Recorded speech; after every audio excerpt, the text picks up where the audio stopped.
bem-vindo, querido. Esse professor é um querido, né, daqui da Unigrade, desde que a Unigrade começou, certo? E aí ele teve uma aula com a turma de gestão de pessoas e gestão estratégica de pessoas. E aí essa aula foi tão boa que me chamaram na sala para poder falar que Léo tinha que vir para o simpósio de qualquer jeito. Vou nem dormir hoje. Aí eu cheguei e falei assim, tá certo, Léo. Aí agora você combinou o que com a turma para falar o quê? Vocês combinaram para Léo falar o quê? O que ele quiser. Falei, então tá bom, Léo, você escolhe, né, o que você vai falar e tal, mas é um prazer tê-lo aqui, viu? Muito obrigada, antecipadamente. Léo vai falar sobre a ergonomia no E-Social. Leonardo Sampaio é o nome dele, é professor de graduação e pós-graduação. Ele é fisioterapeuta especialista em ergonomia e saúde do trabalhador. Léo, passa a palavra para você. Palmas para Léo, gente. Boa tarde. Eu agradeço o convite e a confiança, né, de poder falar, porque sempre é muito importante, eu falava ali mais cedo, que quando nós falamos para outros profissionais, a formação de vocês, seja no mundo acadêmico, universitário ou da pós-graduação, nós temos uma responsabilidade muito grande com aquilo que falamos, com aquilo que ensinamos. Mas nossa coordenadora, Luciana, que ela tem estratégia, sabe o que é? Ela faz esses elogios porque ela acha que eu acredito de tudo, assim, não dela, né? Mas que eu sou metade disso aí. Aí o que faz? Isso aumenta o nosso senso de responsabilidade. Quando a gente tem 20 ou 30, de repente nós nos envaidecemos com os elogios. Mas quando passa um certo tempo que a gente já está nos entas, né?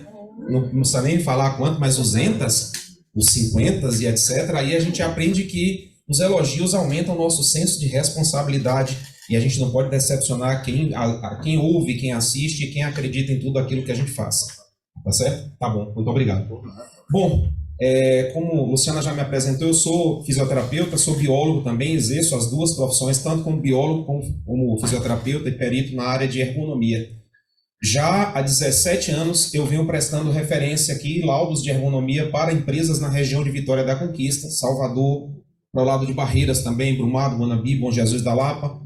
Então, tem algumas empresas que têm instituições, têm unidades nesses lugares e que passaram por uma necessidade de ergonomia. Com essa mudança que nós vimos acontecer nos últimos 2 anos, as demandas legais elas sempre existiram, só que elas foram atualizadas. O que o governo percebeu? Se nós pararmos para entender a consolidação das leis trabalhistas que determinam as nossas NRs, vem da década de 70. Olha quanto tempo tem isso. Pelo menos 50 anos nessa brincadeira, 45 anos aproximadamente, e as mudanças vão acontecendo. Só que tem uma coisa que a nossa Constituição adotou, que é baseada nas leis e nas constituições de outros países, como, por exemplo, os Estados Unidos. Lá eles dizem no direito que existe um negócio chamado checks and balances, ou seja, os freios e contrapesos. Eu crio a lei. Essa lei só vai ser modificada de acordo com a demanda da evolução da sociedade. A sociedade vai mudando, as demandas vão surgindo, a lei está lá. E aí eu vou aperfeiçoar essa lei, eu vou passar a cobrar dessa lei, eu vou modificar algumas vertentes dessa lei, baseando em quê? Nas mudanças sociais. O mundo do trabalho mudou e aí a lei precisou sofrer uma atualização. O governo percebeu que para ter fiscais em loco é custo, é ineficiência.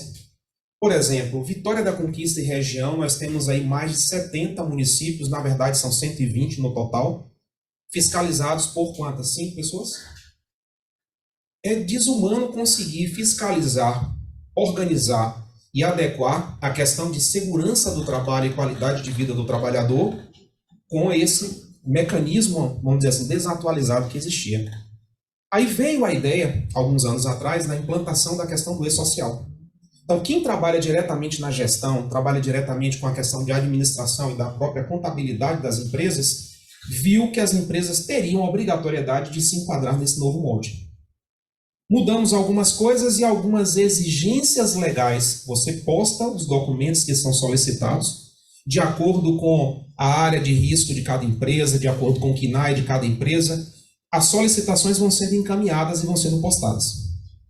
E aí a empresa pode ser, por um processo de randomização, selecionada para fiscalização e ela tem que estar com aquela documentação totalmente inserida no portal do e-social. Bom, e aí onde é que eu entro? Na ergonomia. Hoje a ergonomia é uma área multiprofissional, tá certo? Que pode ser realizada por profissionais da enfermagem, profissionais da medicina, profissionais da fisioterapia. E eu me encantei por essa área da ergonomia há uns 20 anos atrás, mais ou menos. Tá? É basicamente isso, eu devo ter 25, 26 anos completando esse ano de formado. E a mudança começou a acontecer e eu vi na área da ergonomia uma área de intervenção muito ampla do fisioterapeuta, que foi a minha primeira formação, a minha primeira graduação, antes também de me tornar biólogo. Eu acredito que uma coisa não desmancha a outra, né? Nós vamos somando conhecimentos e quanto mais conhecimento a gente tem, e o ser humano tem essa coisa de achar que para que eu preciso aprender isso agora? Por que eu preciso saber de ergonomia se eu vou ser administrador? Eu preciso. Lá na frente, daqui a um ano, daqui a 2 anos, daqui a 10 anos, vocês vão lembrar de alguma coisa desse conhecimento adquirido hoje aqui e vão colocá-lo em prática. Então, na vida da gente, tudo é válido a partir do momento em que vai distribuindo e vai conseguindo dar pertencimento ao conhecimento que nós temos. A minha pergunta imediata ali é assim, ergonomia e o e-social. Qual o impacto na empresa? Nós temos que entender que todas as empresas, elas têm uma responsabilidade com o seu colaborador, com o seu empregado, seja lá como vocês prefiram chamar. E aí a gente começa perguntando, e as obrigações legais? Todas são determinadas pelas consolidações das leis do trabalho e pelas normas regulamentadoras. Existe uma norma regulamentadora em especial, que é a norma regulamentadora número 17. Ela versa sobre tudo que fala de ergonomia. Mas eu queria uma aula meio colaborativa, participativa, uma exposição dialogada. Quem pode me ajudar dizendo assim o que é ergonomia em si, para a gente entender qual a importância dela no e-social? Me diz. O que seria ergonomia, gente? Podem ficar à vontade.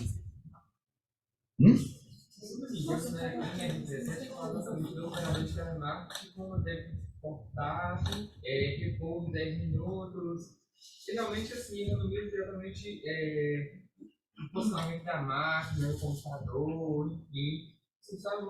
Pronto, você citou alguns pontos aí que a ergonomia realmente ela vai falar sobre, ela vai versar sobre isso. Uma cadeira mais confortável, um computador mais adequado, uma mesa, pronto. Essa é a primeira visão que vem à nossa mente, mas eu quero quebrar paradigmas hoje com vocês, eu quero que vocês entendam o seguinte, ergonomia não é só como eu opero a máquina, ergonomia não é só como eu sento, como eu me posiciono, ou se eu tenho um equipamento, um instrumento, uma ferramenta adequada para exercer aquilo que eu faço. Sim. A questão de antropometria. Exato. Perfeito. Então, cada um foi colocando uma coisa que me leva ao conceito da ergonomia. Eu gosto muito de conceitos. Eu acho que a mente humana trabalha em cima de conceitos. Ela quer saber o que é.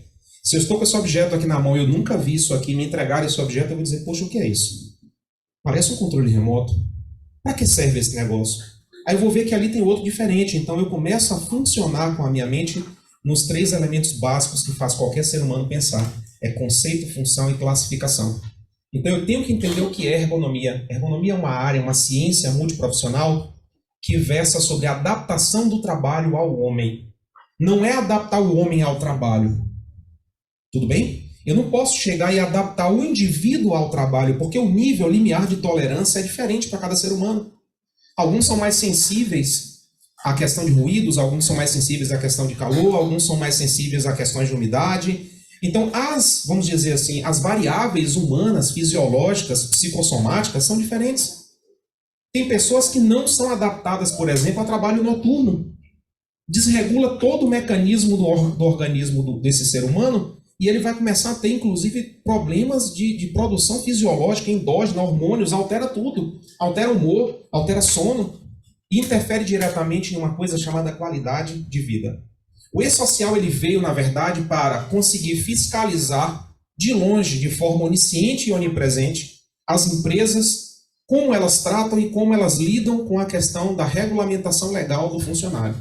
E é uma obrigação que, se todo gestor entender a importância, ela não vem como uma exigência probatória, ela vem como aliado, porque as empresas que querem organizar toda a sua casa, querem organizar o seu RH, sua gestão de pessoas, querem organizar tudo, o e-social vem como aliado, porque você tem uma plataforma onde você consegue ir aos poucos, postando, levando mudanças e tendo toda uma documentação de tudo aquilo que precisa em relação ao trabalhador. Porque quando esse trabalhador adoece física ou emocionalmente, para onde é que ele vai? Se ele está regido pela CLT, ele vai para onde? Ele vai para a Previdência, ele vai para o INSS. Isso gera custos sociais. Porque o indivíduo que não trabalha, tá? Ele vai ficar por um tempo, porque hoje algumas das doenças ocupacionais elas não fornecem aposentadoria compulsória, é um benefício temporário. Esse indivíduo vai ter que voltar para o mercado em algum momento, o mercado não vai reabsorvê-lo da mesma maneira, porque existe uma série de limitações. Tá? Então isso gera um custo financeiro, emocional, social. Para vocês entenderem, quando a gente começa a falar da ergonomia, a ergonomia fala para a gente assim, adaptação do trabalho ao homem nas condições física, psicossomática. Ergonomia, além de uma cadeira, além de uma sala climatizada, além de um computador, além de um fone auricular para que eu possa, se eu sou atendente de telemarketing, eu possa evitar, por exemplo, uma alteração na cervical, uma postura inadequada, uma lerdose. Além de tudo isso, a ergonomia ela vem também para as questões psicossomáticas. Hoje, as principais causas de afastamento no trabalho e adoecimento, elas têm suas variáveis físicas, mas o fator emocional está diretamente relacionado. Se vocês pararem para observar, a cada 10 pessoas que vocês conhecem, 10 colaboradores da empresa onde vocês trabalham, quantos não estão emocionalmente doentes? Preocupados com a condição, desde o mundo em que vivem, com a saúde, com a pandemia que passamos, com a manutenção do seu emprego, com a sua remuneração, com o filho, com a sociedade. Então são várias as preocupações e as doenças psicossomáticas têm afetado cada vez mais. E o trabalho, ele com certeza eu sempre digo isso em aula, eu preciso trabalhar para ter saúde, porque do meu trabalho provém o meu rendimento, meu salário, que supostamente deveria ser adequado para alimentação, moradia, vestuário, lazer. Tudo bem? Então eu preciso trabalhar para ter saúde, mas eu também preciso ter saúde para trabalhar. Olha que nexo. Né? Uma coisa puxando a outra aí. E aí quando a gente fala nessas vertentes todas, qual o impacto para a empresa? Vou deixar essa resposta para o final, após vocês comentarem algumas coisas e discutirem comigo aqui. Na verdade, o que acontece? Primeiro eu preciso entender o que é o e-social. O e-social é uma ferramenta eletrônica, é um algoritmo, foi criado, vamos dizer assim, vamos usar uma linguagem de informática, ele é um robô. E dentro desse robô ele trabalha com várias portas de acesso de informações. Lá eu coloco qual é o risco que a empresa tem, lá eu vou inserir o laudo de ergonomia, lá eu vou inserir o PGR da empresa, o PCMSO, o ASO que a empresa produziu, que é um outro gargalo que eu vejo hoje na saúde do trabalhador, é a questão do exame de saúde ocupacional, o ASO em si. Tá? Eu gostaria em outro momento ter aqui o convite para discutir sobre isso, sobre a importância de RH sérios contratar empresas sérias para fazer exame admissional e demissional, para a gente parar com aquele negócio de ir de longe, assim, a 1,5 metro de distância, respire, diga 33, 33, aí o médico consegue aferir sua pressão arterial, sua temperatura, tudo apto, tanto para admitir como para demitir. Mas isso é um outro momento, é uma outra fala, é uma outra discussão que também envolve questões ergonômicas, e eu acredito que a gente vai ter um outro momento para frente aí em outra fala para poder falar melhor sobre. Tá? Mas aí a pergunta, o que nós temos ali? Um sistema eletrônico que reúne dados relativos à prestação de contas das empresas com os órgãos governamentais. Mas o e-social presta conta de quê? Da saúde do trabalhador.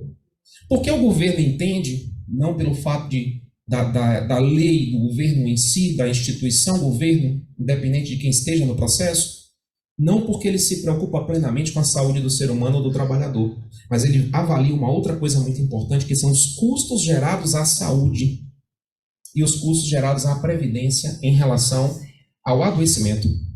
Se o trabalhador adoece, ele não produz. Se ele não produz, é o quê? Que eu vou começar a ter problemas econômicos. Vou começar a ter problemas de desenvolvimento, até o IDH interfere. Então, nesse momento, a gente começa a questionar o seguinte: que funções tem o nosso e-social para a gente entender onde é que a ergonomia vai participar disso? O e-social ele tem a função principal de criar um grande e completo banco de dados para falar sobre saúde do trabalhador, sobre a responsabilidade que as empresas têm para com o Ministério do Trabalho, Previdência Social, a própria Receita Federal, Secretaria da Fazenda. Quais são as vertentes legais que a empresa tem que obedecer, né? Todos esses dados começam a ser postados. Cadê o programa de saúde médico-ocupacional? Cadê o PCMSO da empresa X? Foi feito? Quem é o médico que assina? Quantos funcionários tem? O que foi feito de demanda? Essa empresa ela precisa ter que exames periódicos constantemente? Uma audiometria? Precisa de outros exames? Tá? Então, o que precisa ter? Isso tudo é inserido em uma plataforma, em um banco de dados, mas tudo, gente, no que tange à segurança e saúde do trabalhador, para evitar custos à instituição Estado, tá certo? A instituição maior Estado. Mas aí eu pergunto assim para vocês, para falar do e-social, para entender como é que a ergonomia vai participar, eu trago aqui uma classificação da literatura responsável por essa área da ergonomia, que diz assim para a gente: quais são os determinantes do estado de saúde? O que fala que eu tenho ou não tenho saúde, que eu preciso ou não preciso intervir na saúde? Na verdade, são 4 os determinantes principais da saúde, e dentre eles nós conseguimos enxergar uma área de plena atuação da ergonomia. Se a gente para observar, eu tenho a questão do fator biológico, isso aqui é genético, é intrínseco. É aí que eu falo para vocês, tem determinadas pessoas que não vão poder trabalhar com determinadas coisas. Por quê? Por questões físicas, questões biológicas, tem certas inabilidades para lidar com determinadas condições. E o que a ergonomia diz? Eu devo adaptar o trabalho ao homem. Se esse operador aqui não está funcionando bem, mas eu vejo que a capacidade de produção dele é tão grande, ele é tão proativo na empresa, vamos encontrar um outro setor para reenquadrá-lo. E como é o tema de vocês, quem é responsabilidade disso também tem que ter um olhar diferenciado. O RH está aí para isso. Não é fazer como as empresas faziam há 3 décadas atrás, tudo bem, demite esse, contrata outro, bota no lugar dele, já que ele não pode fazer isso. Mas será que o outro que vai chegar, ele também tem as habilidades, as competências básicas para exercer aquela função? Eu gosto muito de um determinado psicólogo que fala sobre a questão de trabalho, relação trabalho-empresa. O nome desse cara é Valdez Luiz Ludwig. Eu gosto porque ele coloca temas polêmicos, apesar de não concordar com algumas coisas que ele diz. E numa das falas dele, ele fala interessante que assim, o maior patrimônio que qualquer empresa tem não é a máquina que ela comprou por $1 milhão. Não é o terreno que ela comprou para fazer sua sede. O maior patrimônio que ela tem, se ela para entender o bom gestor, quem é? É a força produtiva que colabora com aquela empresa. Não é o maquinário que ela tem. Não são os investimentos, não são as ações na bolsa de valores que ela conseguiu projetar e prospectar. É o ser humano. Inovação não vem de máquina, inovação vem de gente. Quem cria inovação não é a máquina, quem cria inovação são pessoas. E essas pessoas, ao criar inovações, elas começam a perceber que a sociedade mudou, a lei tem que mudar. E as coisas começam a ajustar para ver o ser humano na sua essência. A função do e-social, quando fala das 4 áreas da saúde, os 4 determinantes, é qualidade de vida. Porque o adoecimento no século XXI não vai ser mais uma lerdorte, uma coluna doendo, um punho doendo, uma cervical incomodando. Não vão ser doenças apenas físicas. Elas extrapolam isso aí. Doenças de ordem psicossomática. E aí você tem, por exemplo, um burnout, um estresse extremo, depressão, agorafobia, outras doenças que são doenças da mente, mas que eu venho do mundo em que eu vivo fora e o mundo que eu vivo dentro do meu trabalho. Essas 2 vertentes se somam e o adoecimento do indivíduo vai acontecer. Se não tomarmos cuidado com algumas coisas importantes. Vejamos, nós temos ali dentro do fator biológico a questão de caracteres raciais e antropológicos. Professor, dá um exemplo disso para a gente entender melhor. Em uma das aulas da pós eu até usei essa mesma imagem, foi até com a turma que ouvi alguns aqui que foram meus alunos dessa turma. Só para a gente entender, quando eu falo de questões raciais, nós brasileiros nordestinos temos uma afrodescendência muito forte. Nós temos um risco de doença coronariana e hipertensão arterial muito maior. Ok? Então, eu sou mulato, eu não sou branco, eu sou mulato. Então, a minha genética me diz que eu tenho mais chance de ter hipertensão arterial. E fatores estressores no ambiente de trabalho desencadeiam grande parte das hipertensões. O estresse é um grande gatilho, um grande provocador da hipertensão. Então, eu tenho que ver até que ponto aquele indivíduo ele realmente está em condições plenas para lidar com aquela função que ele foi contratado para exercer na empresa. Agora, isso é o quê? É um fator biológico. Muitas vezes eu não tenho como mexer no fator biológico. Léo, como é que eu vou fazer? Vou atribuir outras funções. Mas eu tenho também ali a questão de ambiente.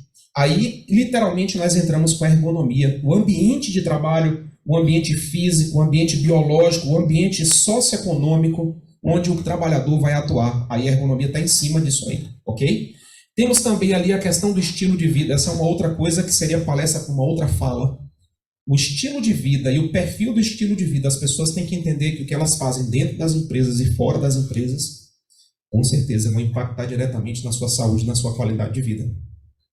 E na sua capacidade produtiva. E o que eu sou dentro da empresa e o que eu sou fora da empresa, essas duas coisas não podem ser separadas. Não pode. Você não pode ser um dentro da empresa e fora da empresa você é outro ser humano totalmente diferente. E esses fatores de adoecimento, muitas vezes eu trago da empresa para casa e eu levo de casa para a empresa.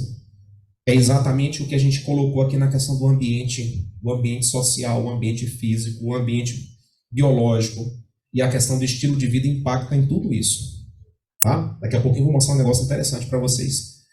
Lidar com a questão de acesso à informação. Se eu dou ao trabalhador, vejam a importância, eu vou pular um pouco aqui. Você tem uma empresa que tem 200 funcionários e ela tem uma comissão interna de prevenção de acidentes, ela tem uma CIPA. Pô, essa CIPA, ela informa a gestão, tudo que acontece na empresa, informa os demais trabalhadores. Então, quando eu passo a um momento de educação em saúde e instrução aos trabalhadores e dizendo a eles o que podem, o que não podem, o que devem, quais são os direitos, os deveres, quanto mais instrução nós temos, menos nós padecemos sobre determinadas doenças. Precisamos ter acesso à informação e precisamos instruir outras pessoas para terem acesso a essa informação. Então aí vem também a questão de quê? Acesso ao serviço de saúde, trabalhar com prevenção e promoção da saúde, prevenção da doença e promoção da saúde. Tratamentos, eu tenho que ter consciência do que pode ser. Eu tenho que ter também a questão de reabilitação, mas isso é uma outra temática. Vou passar um pouquinho, eu queria que vocês entendessem que algumas dessas doenças têm no gatilho o trabalho. O trabalho pode ser gatilho para algumas doenças, como câncer, acidentes, outros acidentes, acidentes vasculares cerebrais, questão de homicídio, suicídio, cirrose. Agora, eu vou colocar a tabela plena, só para vocês acompanharem. Quais são as 4 variáveis que eu escolhi colocar para vocês? As anteriores, os determinantes de saúde. Dá uma olhada rápida, vocês têm aí 1 minuto, 60 segundinhos para olhar essa tabela. Eu queria que vocês me dissessem qual dos 4 fatores determinantes de saúde mais impactam na saúde e na qualidade de vida de um ser humano. Disparado, o estilo de vida. Porque o estilo de vida vai impactar diretamente no ambiente do trabalho, no ambiente social, no ambiente físico que você reside, que vai ativar gatilhos da sua biologia, da sua genética, da sua hereditariedade, e também voltada à questão do serviço de saúde, educação e saúde. Porque se eu sei que determinadas condutas levam a um adoecimento, eu vou por outro caminho. Eu não vou fazer escolhas que me levam à doença. Vou fazer escolhas que me levem à saúde. Tranquilo? Então vocês conseguiram perceber que o ambiente está relacionado com a questão do estilo de vida. Eu tenho um ambiente, mas eu tenho um estilo de vida que vai também impactar sobre o ambiente. É o principal fator de adoecimento, seja físico ou emocional, é o perfil do estilo de vida. Que é totalmente diferente de qualidade de vida. Qualidade de vida é uma coisa, o perfil do estilo de vida é outra, totalmente diferente. Tranquilo? E tem ferramentas validadas internacionalmente que vocês podem utilizar tanto para avaliar o perfil do estilo de vida como qualidade de vida. Só uma sugestão. Se vocês quiserem utilizar para avaliar a qualidade de vida dentro das empresas, pode usar SF36, uma ferramenta, um protocolo. SF36. Tranquilo? É uma ferramenta validada. Vocês têm vários casos de estudos aí na internet para avaliar a qualidade de vida em vários setores que vocês quiserem. Se vocês estão na gestão de uma empresa de saúde ou a uma empresa de cosméticos, você pode aplicar essa ferramenta de forma tranquila, porque ela vai aplicar a avaliação da qualidade de vida do trabalhador, do ser humano, independente do ramo onde ele atua. Tranquilo? Vamos avançar um pouquinho mais. O que eu tenho aqui? Adoecimento dos trabalhadores. Você tem aquelas doenças que são literalmente profissionais, que ou eu trabalho com aquilo ou eu não vou adoecer daquilo, como, por exemplo, uma silicose, uma doença pulmonar. Como a questão de alterações, as pneumoconioses, que são doenças respiratórias. Mas eu tenho também doenças relacionadas ao trabalho. Isso aqui tem provocado um problema. O E-Social veio para tentar dirimir isso aí. Sabe por quê? Se eu apresento um problema de coluna, uma lerdorte, uma síndrome do túnel do carpo, e vou para a Previdência Social alegando que aquilo eu adoeci porque eu exerci lá no trabalho, que eu não tinha uma ergonomia adequada, que eu não tinha equipamentos de proteção individual, que eu não fui instruído. Né? Pode ser? Pode. Mas são doenças que podem ser causadas no ambiente de trabalho ou em qualquer outro lugar, que não seja diretamente o trabalho. Então a Previdência muitas vezes entende que se todos que chegarem lá com essa demanda, com esse questionamento, conseguirem se aposentar, a conta não bate. O que recebe, o que paga, não fecha. Compreendem isso? E o cálculo do que se recebe, do que o governo arrecada e do que ele paga em termos de benefício da Previdência, a conta não fecha. Então eles ficam sempre tentando negar. Vocês já viram como é difícil conseguir um benefício? Como é difícil você conseguir aposentar alguém por uma questão de invalidez decorrente do trabalho? Então são várias, vamos dizer assim, as limitações, os gargalos que tem para essa questão de benefício da aposentadoria ou benefício temporário. Tranquilo? Então, na verdade, o E-Social veio para ajustar, porque tem aquelas doenças ocupacionais literais, que você vai ter aquela doença por quê? Por causa da sua profissão, pelo que você faz. Vai ficar muito mais fácil desenvolver aquele negocinho chamado perfil profissiográfico previdenciário, PPP. Esse perfil profissiográfico, ele diz quais são as doenças de cada área, de cada setor, quais são os trabalhadores que mais adoecem com a doença A, B, C ou D. Você faz parte desse grupo? Opa, você tem direito aqui a uma aposentadoria especial, você tem direito a um benefício temporário de forma muito mais justa. A intenção também é essa. Tranquilo? Quem são os órgãos que fiscalizam a questão do E-Social, onde a ergonomia tem que estar inserida? Bom, você tem ali a Caixa Econômica Federal. Pô, a Caixa Econômica Federal porque o dinheiro que é arrecadado do Fundo de Garantia representa o quê?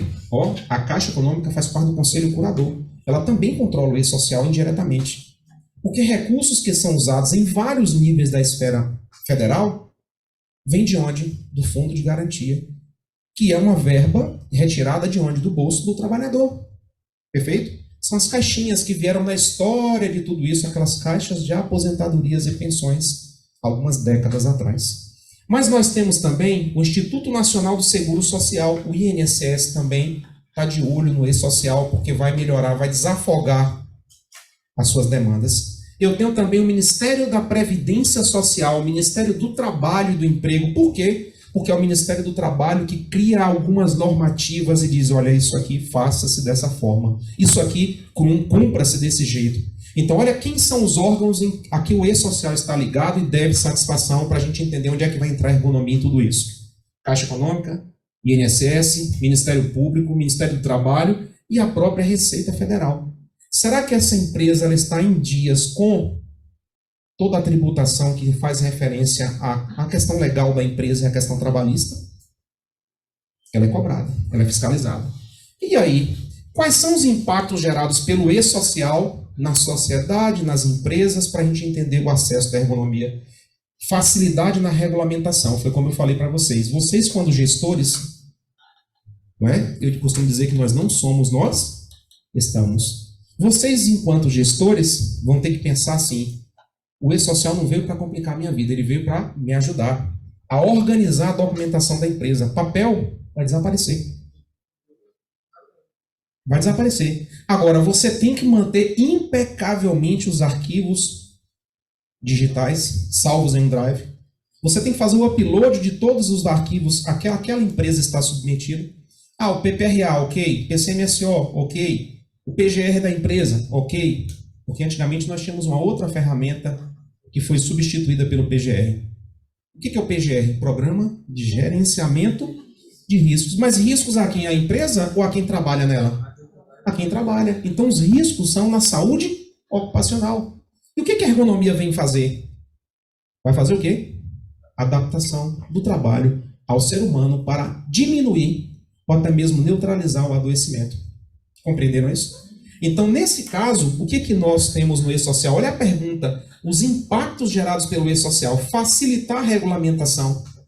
Eu tenho como impacto direto aqui na questão do quê? Da saúde e segurança do trabalhador. Porque lá eu tenho que postar quais foram os EPIs que eu forneci para o seu João, para a dona Maria. Esse EPI, ele tem o CA? Tem CA? Tem. Isso aí é uma outra coisa que assim já me deixa à disposição para que, se você precise. Tem muitas empresas no Brasil que estão importando individualmente, trazendo da China e de outros lugares aí, equipamentos de proteção para poder vender. Virou um negócio. Você se cadastra, você consegue fazer importação individual e você traz N equipamentos de proteção. Mas aqueles equipamentos, se eles não tiverem passado por uma fiscalização do Ministério do Trabalho, se ele não tiver registrado devidamente no Ministério do Trabalho, ele não tem um CA, ele não pode ser utilizado. Tudo bem? Depois, quem são os equipamentos que têm a obrigatoriedade de ter um CA? Uma luva, uma bota, um óculos de proteção, uma face shield. São vários os equipamentos e vocês têm que estar antenados a isso, porque de repente você compra em um fornecedor que lhe dá uma condição de pagamento melhor, que lhe dá um preço melhor, mas ele não tem a certificação do Ministério do Trabalho, então você está incorrendo aí num problema com a lei. Aí é que está. A empresa que está ali vendendo, eu compro isso aqui tem um CA. Ela tem um registro no Ministério do Trabalho? Tem. Esse equipamento aqui está devidamente chancelado, certificado pelo Estado. Se a empresa que fabrica isso aqui está burlando alguma coisa lá no Ministério do Trabalho, ela que vai ter que ser penalizada por isso. Mas eu, enquanto empresa, enquanto consumidor desse produto, estou comprando algo que tem certificação. Tranquilo, gente? Importante isso aí. Mas vamos lá. A questão da consciência sobre condições de trabalho e direitos. Quais são as condições de trabalho a que eu estou submetido? Vocês sabiam que agora a CIPA, veja, Comissão Interna de Prevenção de Acidentes. Alguém aqui é membro de CIPA, empresa onde trabalha? Por gentileza, levante as mãos. Muito bem, já vi alguns, já localizei. Muito bem, meus colegas cipeiros. Também faço parte de CIPA em instituições nas quais eu trabalho. E o que eu quero dizer para vocês é que a CIPA agora tem uma nova normativa, além de uma Comissão Interna de Prevenção de Acidentes, lidar com o assédio. O assédio, em primeira instância, sexual e o assédio moral. Porque o assédio moral pode, por exemplo, impor um ritmo de produtividade. Eu fabrico 2 objetos desses por hora. Aí chega alguém da fiscalização e diz assim: seu colega do lado está fazendo 4 por hora. Você vai querer permanecer na empresa ou a gente já pode acionar o RH? Eu vou para casa abalado emocionalmente. Vou ficar preocupado se eu vou continuar mantendo aquele emprego porque eu preciso dele para várias coisas. Eu preciso daquela remuneração. E aí entra também uma coisa que tem que ser garantida e tem que ser fiscalizada pela Comissão Interna de Prevenção de Acidentes, que é o assédio, tanto sexual como assédio moral. Então agora passa a ser uma determinação, um cuidado da CIPA. E isso baseado em quê? No e-social. Quem mudou essa regulamentação, quem passou a dar essa exigência foi o e-social.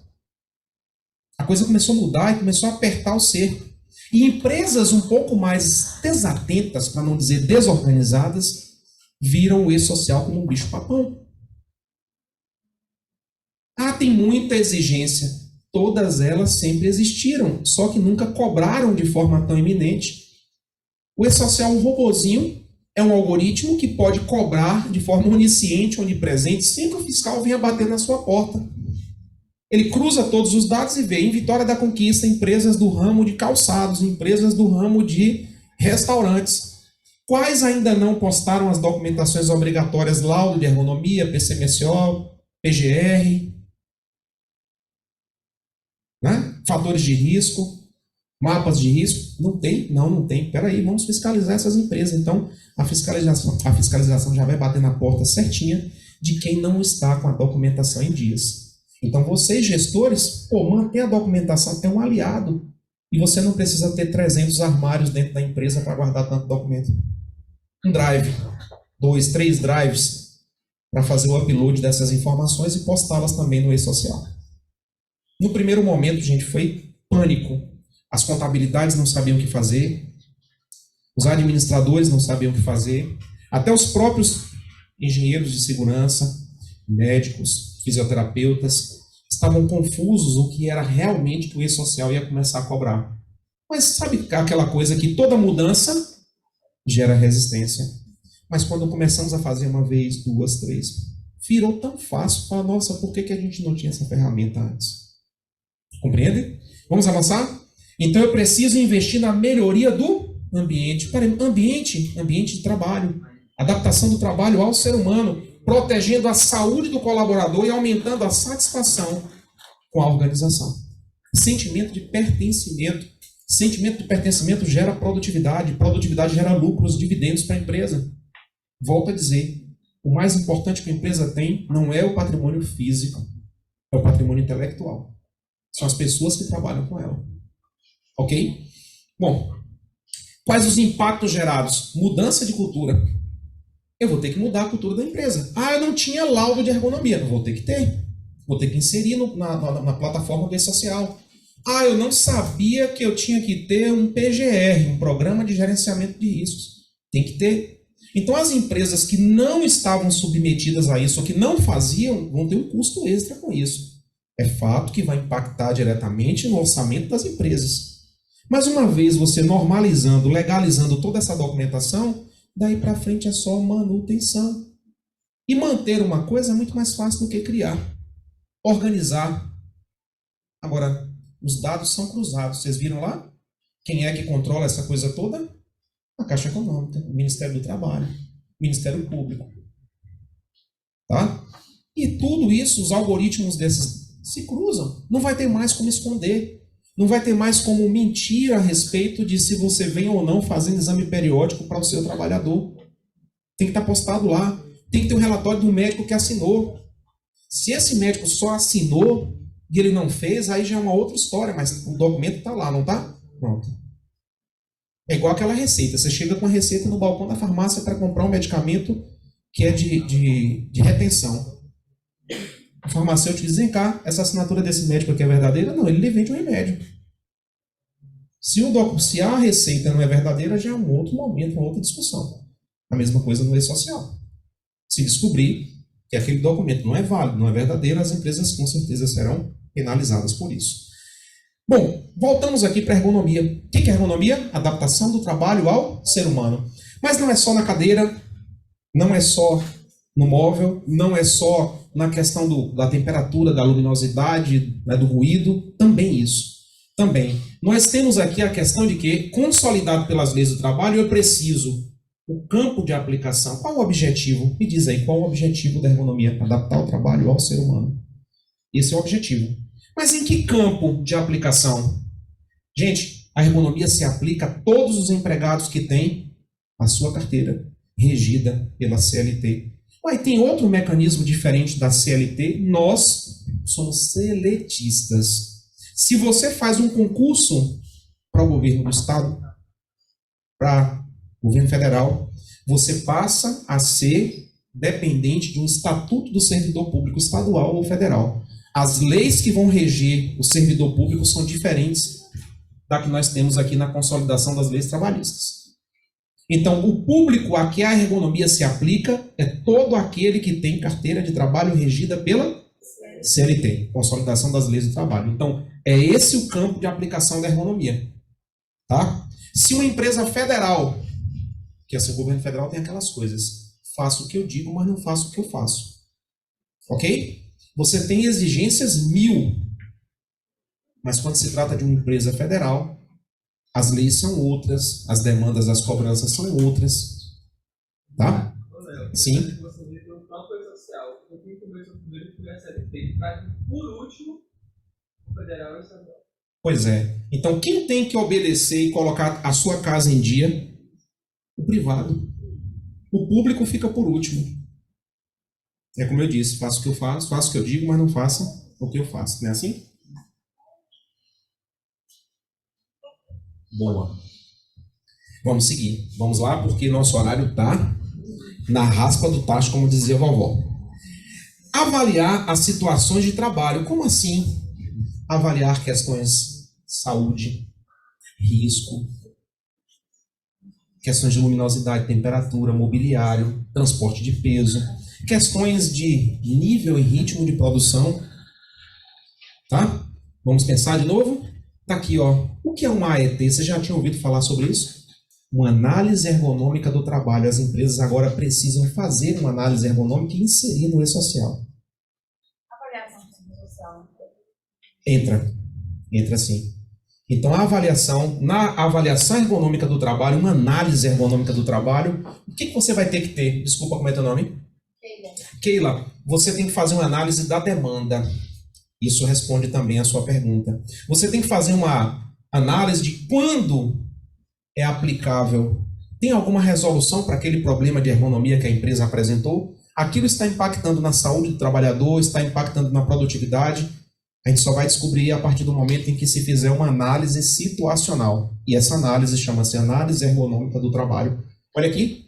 Funcionamento da organização, os processos, análise de processos. Muitas vezes você tem uma empresa que tem um engenheiro de produção trabalhando ali, mas não consegue perceber que aquele processo está obsoleto, que aquele processo é ruidoso, aquele processo é desgastante, aquele processo é adoecedor e precisa mudar. Por quê? Saúde do trabalhador, prevenção e promoção. Descrição e justificativa. Por que eu preciso fazer isso? Quais são as técnicas de ergonomia que eu vou usar para avaliar uma empresa? Eu preciso descrever isso, tem que estar no relatório que vai ser inserido na plataforma do e-social. Quem faz essa avaliação? Boa pergunta. Quem faz uma avaliação hoje de um laudo ergonômico? Todo e qualquer profissional habilitado e especializado. Aí você pode ter um médico, tá certo? Um médico do trabalho, um fisioterapeuta do trabalho, tá? Enfermeiros habilitados também por pós-graduação em enfermagem do trabalho, de saúde do trabalhador. E você também tem uma habilitação de engenheiros da área de segurança. Então o laudo de ergonomia, ele pode ser elaborado e assinado por um engenheiro, um médico, um fisioterapeuta ou um enfermeiro. Até o presente momento, a lei não fala sobre. E aí você tem que ter, caso você seja psicóloga e você vá partir para essa área de elaboração, porque o que a gente diz sempre? Na graduação da psicologia, em que momento, na sua formação profissional, lidou-se com a questão de ergonomia? Porque na área de formação do médico, ele faz isso na pós-graduação. Na fisioterapia, na graduação, tem 3 disciplinas de cerca de 80 a 120 horas, onde eles discutem isso, cada disciplina. Então faz parte da formação da graduação, faz parte da pós-graduação, e aí a lei traz isso, que o profissional é habilitado para tal. E quem é esse profissional? Esses 4 que eu disse agora. Mas como a lei é uma coisa que é como um órgão, né? Uma célula viva que está evoluindo, está se modificando, aquela coisa dos freios e contrapesos, né? A sociedade muda, a lei também tem que avançar. Tranquilo? O colega levantou a mão, por favor. Qual é a tela do social que a gente tem essa informação de ergonomia? Boa, vamos falar dela aqui agora. Aqui eu trouxe essa informação porque eu sabia que alguém podia me perguntar sobre isso. Obrigado. Fernando, não é isso? Muito bem. Lembro. Tá? Eu tenho um negócio meio interessante que é a hipertimese. Onde vocês estiverem daqui a 5, 10 anos, eu vou lembrar que vocês assistiram a palestra comigo. Eu posso não lembrar o nome de todo mundo, porque é muita gente. Dei. Sim. E aí o que acontece? Eu guardo muita coisa na memória. Algumas coisas são inúteis, mas de repente lá na frente me serve alguma coisa e eu sempre lembro muito da fisionomia das pessoas. E isso para mim é muito útil. Sabe como eu lembro de você? Quando você mencionou na aula sobre Ford, sobre a marca Ford, que era que você gostava. Eu fiquei só reparando os carros da Ford. mudou de tanta forma. Você justificou na época. Mas aí, Tem toda uma história por detrás disso. Ergonomia, tal, do carro. Tal, Ergonomia, exatamente. Essa hora. Nos 4 profissionais capacitados que podem fazer o laudo. Certo. Com essa missão, no caso, é só o médico de trabalho que pode fazer ou os outros também podem fazer? Aí é que está, o engenheiro de segurança do trabalho plenamente habilitado, ele pode fazer. Agora, ó, veja bem, assinar, ele pode assinar junto com o médico, mas não pode ter sem a assinatura do médico. Então, você tem um programa de saúde médico ocupacional. Saúde ocupacional. Então, o médico do trabalho tem que assinar. O engenheiro de segurança também pode assinar, mas esse documento não pode subir para a plataforma sem a assinatura do médico.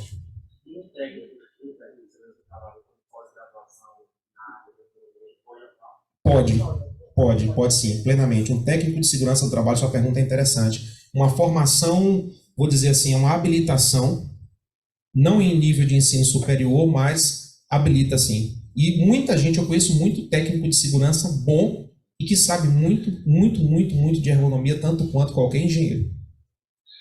E muitas vezes, estamos aqui entre pares, o técnico faz, ajuda, auxilia, o técnico assina, o engenheiro assina e entrega. Mas 90% da coisa foi feita pelo técnico de segurança, que é quem está na ponta da lança e está ali vendo o que está acontecendo com todos os trabalhadores da empresa.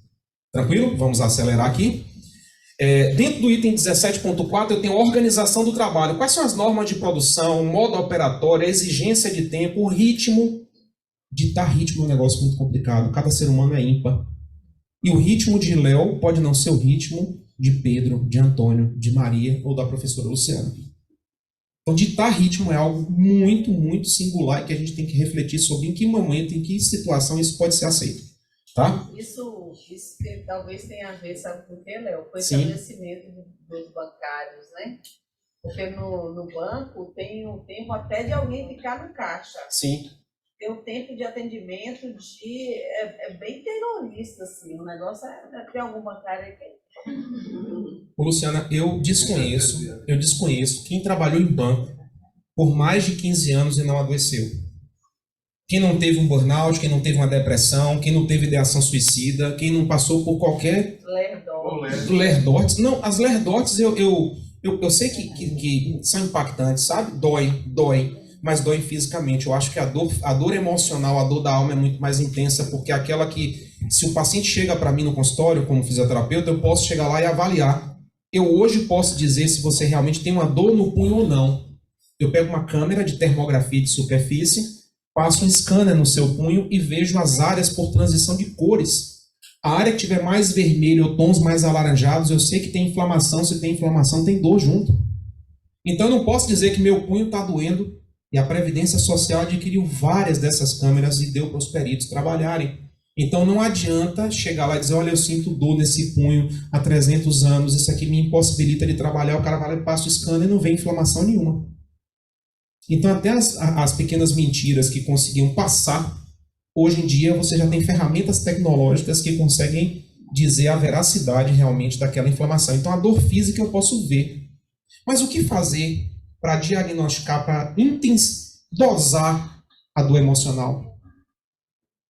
Um assédio moral ao trabalho, por exemplo, que o indivíduo é submetido e aquilo adoece. Quantos colegas professores eu não vi adoecer imediatamente após a pandemia nas universidades pelo nível de cobrança, de exigências, de assédios? Vários colegas passaram por assédio moral. As imposições foram extremas. E aí na reunião, às vezes, reunião online, saíam gestores e ficava só aquele grupo de 10, 12, 15 colegas. De cada 10, 12 tinha 8, 7 tomando remédio para conseguir dormir, para conseguir trabalhar, para conseguir equilibrar o seu emocional, manter a sua inteligência emocional sadia. Isso é adoecimento. Foi por quê? Óbvio, o momento que a pandemia trouxe, mas aquilo veio de um gatilho chamado trabalho. Por favor. Eu trabalhei em banco durante 5 anos, né? 2 anos como estagiário, e na sequência eu fui contratado como estagiário. E assim, chegou um momento que eu pedi para sair, porque eu estava tendo justamente problemas de saúde nesse sentido aí, né? Lá como colocado pela professora Luciana, a gente tinha uma meta lá, tem até hoje, acho que na maioria dos bancos, tem que ter atendimento no caixa, e aí emitia aquela senha, né? E aí, para ganhar o tempo ali de chamar a pessoa deslocada até chegar no guichê, o gerente colocava a gente muitas vezes para fazer esse processo de colocar a pessoa para chamar a senha na tela, e a pessoa se deslocar já para a beira do caixa, mas o operador do caixa em si ainda estava atendendo outra pessoa. E aquilo gerava ali um transtorno absurdo, né? Porque você está atendendo alguém e tem 2, 3 já ali esperando com a senha chamada, mas você não finalizou o atendimento ainda. Aí você realiza uma meta, mas de forma falsa, né? Porque o atendimento de fato não está acontecendo. Recentemente eu vi um presenciei isso no Banco do Brasil, está com 6 dias, né?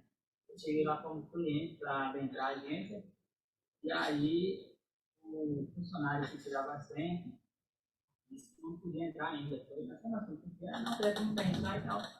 Aí eu rasguei o web do 3 meses, não existe. Eu cheguei, eu tenho o direito de tirar a minha senha e entrar. Agora, vocês querem segurar a senha para ganhar tempo, não existe. Aí ele não deu a senha e entrei. Ou seja, são as empresas não obedecendo a normativas não só da ergonomia, mas de outras regulamentações.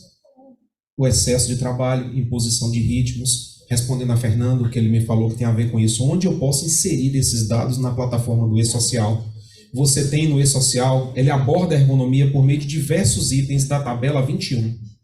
Tá certo? A tabela 21 ela vai versar sobre ergonomia. E é lá onde você encontra variáveis para poder inserir dados que eles solicitam na plataforma falando sobre ergonomia. Gente, esse tema de ergonomia é um tema extremamente amplo, necessário no momento que nós vivemos, no pós-pandemia, no modelo do novo e-social, que está implantado, está em vigor a todo vapor, porque ele passou por etapas, onde os níveis de exigência foram crescendo. E agora, não tem mais tempo. As empresas não têm mais tempo para. Já está aí. Faça-se cumprir aquilo que está determinado na lei. Ok? E o que nós temos? A questão do risco biomecânico, que faz parte da questão da ergonomia. O que é o risco biomecânico? É todo e qualquer fator que traga adoecimento à condição biológica do indivíduo. Fatores de sobrecarga. E vários desses fatores de sobrecarga física se refletem de modo emocional. Vocês já devem ter ouvido falar sobre uma doença reumatológica autoimune, que tem a ver com o fator autoimune, que é a fibromialgia. Cada 10 casos, 8 ou 9 são em mulheres, mas homens já manifestam fibromialgia por excesso, sobrecarga, tá certo? Inabilidades decorrentes da sua vida social e do seu trabalho. Sim? Professor, por favor. Pegando o gancho do que ele colocou aí sobre ser funcionário de banco, é que banqueiro não tem coração, tem copo. É, verdade. faz sentido. E o adoecimento é do trabalhador, né? Do trabalhador. E o lucro é do dono, é do banqueiro. É verdade, verdade. Os 4 maiores bancos do país, eles têm lucratividade, né, maior do que alguns PIBs de vários países. Sim. A lucratividade é absurda. Eles têm ilhas, eles têm helicóptero, eles têm tudo. Você imaginar, não tem pessoas mais ricas do que os banqueiros, né? A Forbes dá uma relação, aquela revista norte-americana que fala das estatísticas, dos pessoas físicas e jurídicas, os mais ricos do mundo, poderosos, etc. E tem um dado assim que é estarrecedor. Os 10 homens mais ricos do mundo e as 10 pessoas jurídicas mais ricas do mundo têm um patrimônio correspondente à metade da humanidade. Ele está falando aí de um contingente de 8 bilhões de pessoas, então 10 pessoas no planeta têm um patrimônio correspondente a 4 bilhões de pessoas. Isso demonstra nada mais nada menos do que a profunda desigualdade social em que esta sociedade nos oferece. É onde estamos inseridos. Esse é o nosso tempo. Gostei demais dessa citação e vou trazer aqui para finalizar o meu momento. Eu estou no cronômetro. Você pensa numa pessoa fácil de cumprir norma, sou eu. Missão dada é missão cumprida. Você tem tanto tempo para falar, você tem que chegar a tal hora, você tem que sair a tal hora. Para mim não tem problema isso. Tem pessoas que têm um problema sério em cumprir normas, eu não. Eu sou da regularidade do processo. Missão dada é missão cumprida, não tem meio termo. E aí eu vou aproveitar a fala do professor ali e lembrar para vocês assim, quando você fala dessa distribuição, dessa desigualdade, isso se reflete na questão psicossomática, no adoecimento mental das pessoas na sociedade em que nós vivemos. Trazendo aqui, Ô, Léo, o que é possível você pode concluir? só me dizer o que é esse risco aí? Eu vou Posso. usar lá no meu quadro da rádio. O que é isso mesmo? Posso. Risco biomecânico. O risco biomecânico, bom, fatores de risco biomecânico. Vamos imaginar que eu tenho aqui uma pessoa que tem 1,60 m e eu coloco ela como operadora de uma máquina que exige que eu tenha no mínimo 1,70 m. Ela vai se esforçar em demasia, vamos dizer assim, para cumprir com a sua função, para receber o seu salário no final do mês. Então, eu não tenho a plena adaptação do trabalho ao trabalhador. Eu tento adaptar o trabalhador àquela máquina. Vou dar uma brincada com isso. Quando nós fizemos substituição de importações, o Brasil começou a desenvolver seu pátio industrial. O que foi que nós fizemos? Compramos equipamentos na mão dos europeus, mais especificamente nas mãos da Inglaterra. Só que qual é o biotipo do inglês? 1,78 m, 1,80 m, 1,90 m. Qual o biotipo de quem saiu do Nordeste para ir trabalhar em uma empresa em São Paulo, Rio, Minas? É o sertanejo, é o nordestino com 1,50 m, 1,60 m, franzino, sofrido da seca, e de repente foram lá e colocaram esse cara para trabalhar numa máquina que era para o biotipo do europeu, sem nenhuma adaptação ergonômica. Então, durante décadas, nós vivemos sorrindo e sofrendo, trabalhando em máquinas em que a biomecânica não era adaptada. Eu tinha um esforço intenso, levantamento de peso, deslocamento, fatores organizacionais para exigir ritmo de produção que adoeceram. Só que há 20 anos atrás, se você dissesse que você estava doente emocionalmente, qual era a visão da sociedade? Eu preciso de um psicólogo. Você é doido. E a gente entendeu que é muito tênue a linha entre a saúde e a incapacidade mental. Qualquer um de nós, em qualquer idade, de qualquer etnia, estamos suscetíveis a alterações de ordem psicossomática e temos que respeitar e entender que doenças da mente não são brincadeira. E ainda existe uma resistência muito grande. Preconceito. Dentro das organizações, né? Muitas vezes até por parte do próprio funcionário. Às vezes a empresa até disponibiliza psicólogos, né, para atender, e tem funcionário que se recusa e acha que é coisa de Deus. Mas isso tem melhorado, graças a Deus isso tem melhorado. E a gente planta com o E-Social uma sementinha. Essa semente, quanto tempo leva uma árvore para crescer, frutificar? Pode levar uma década, 2, até 3. O E-Social nasceu e está bebezinho ainda. A tendência é de exigências legais serem impostas sobre essas empresas que expoliam a mão de obra do ser humano sem nenhum tipo de contraparte. Então é uma das formas que a lei tem de exigir com que essas empresas cumpram o mínimo para dar qualidade de vida, saúde e dignidade aos trabalhadores. Apesar disso não ser uma coisa que vai acontecer a largos passos, de forma acelerada. Aí eu deixo a última pergunta para vocês. Qual a relação entre a ergonomia e o E-Social? Aliás, não, foi a outra. O que é possível concluir sobre a importância da ergonomia nas instituições e a nova normativa do E-Social? Alguém quer falar algo?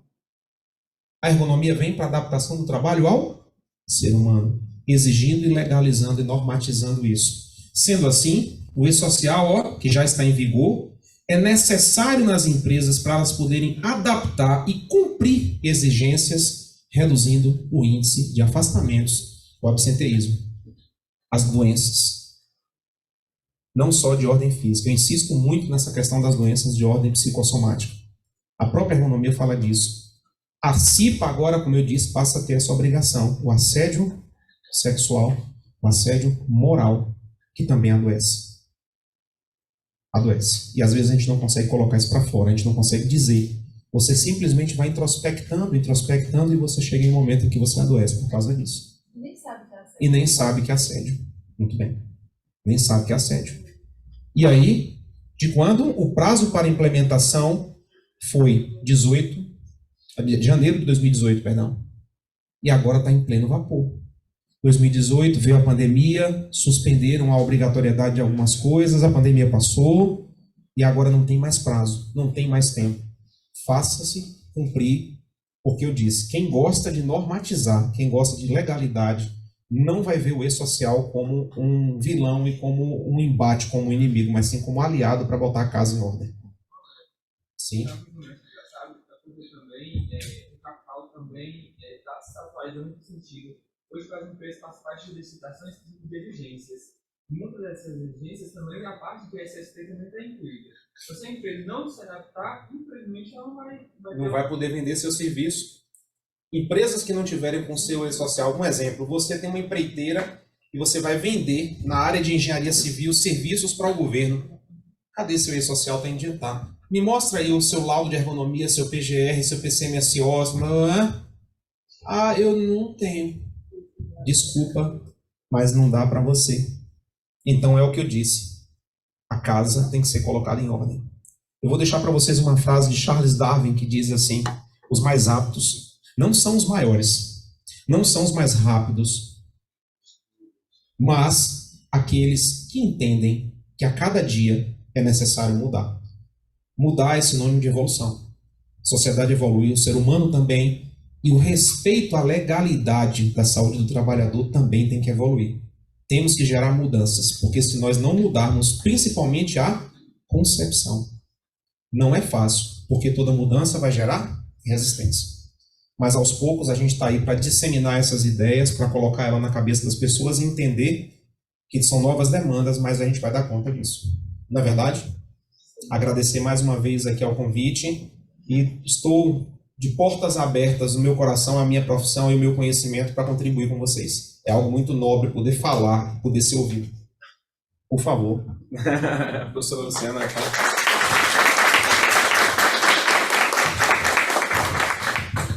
Bom, a turma tinha razão, não tinha? Ah, tá certo. Vem aí uma aluna da turma nova para entregar o certificado, por favor. Senhor, de Pedra Azul. Vem de Pedra Azul até aqui para não falar nada, é aqui? E deixar claro também, assim, eu tenho muita satisfação em estar aqui. Não é porque eu estou na frente de Luciana que está ouvindo isso, não, mas a gestão dessa instituição respeita o trabalho, respeita o trabalhador, isso é importante. Importante, muito. Porque aí você passa até aquele sentimento de pertencimento, você sai sábado de tarde, domingo, não importa qual horário, você é parceiro. Se a empresa é parceira sua, você também é parceiro da empresa. Eu acho que isso é importante deixar claro. Tá? Obrigada, Léo. Bom, boa tarde a todos, boa tarde ao professor. É uma honra participar, né? Pela primeira vez vim à Conquista também e participar desses diálogos que nós tivemos aqui, mesmo sendo aí um integrante da nova turma. Eu aprendi muito aqui hoje, muito. E confesso a vocês que, por mais da profissão, né, que a gente faça, existiam muitas outras coisas que eu nem imaginava que a gente adquire aqui agora. E o que mais me chamou a atenção, obviamente, a partir de tudo que os professores sabem, mas a forma com que explicam, a forma com que colocam um sorriso no rosto, sabe, para falar uma coisa, você falando aqui para a gente, pelo menos para mim, eu fiquei encantado. A outra professora que falou ontem, a Andréia, ela falando da profissão dela, parecia que deu vontade de ser também um gestor RH. Então, isso que cativa a gente e nos faz querer aprender, querer crescer, querer participar disso, querer ser uma parte de alguma coisa, né? Muito obrigado, professor, muito obrigado, professora. Parabéns aí pelo conhecimento do senhor. Lembrancinha. Obrigada, querida. Eu só vou pedir a parte técnica que está nos ouvindo aí para colocar novamente o último slide, só para deixar o número de contato. Tô indo aí, professor, tô indo. Peraí, deixa eu ver aqui. Tô indo. Peraí, deixa eu ver aqui. Pronto. Eu vou tentar aqui, só para colocar aí. Pronto. Tá aqui, olha, gente. Já conseguiu, Guinho? Consegui. Tá aqui. Já tá a câmera. Ele tá, caminho. Eficiência é o Ah, sobrenome aí desse é, rapaz. Eu falo que é meu parceiro de todas as noites, porque ele fica aqui comigo na graduação. Tá aí o meu e-mail pessoal, tá certo? L de Leonardo, lfisiosampaio@gmail, e tá aí o meu telefone, o meu contato do WhatsApp. Se vocês precisarem de alguma coisa, pode ter certeza que eu vou dar devolutivo. Muito obrigada pela sua disponibilidade, pela sua parceria e pela sua fala generosa. Foi muito bacana, adorei. Adoramos, né?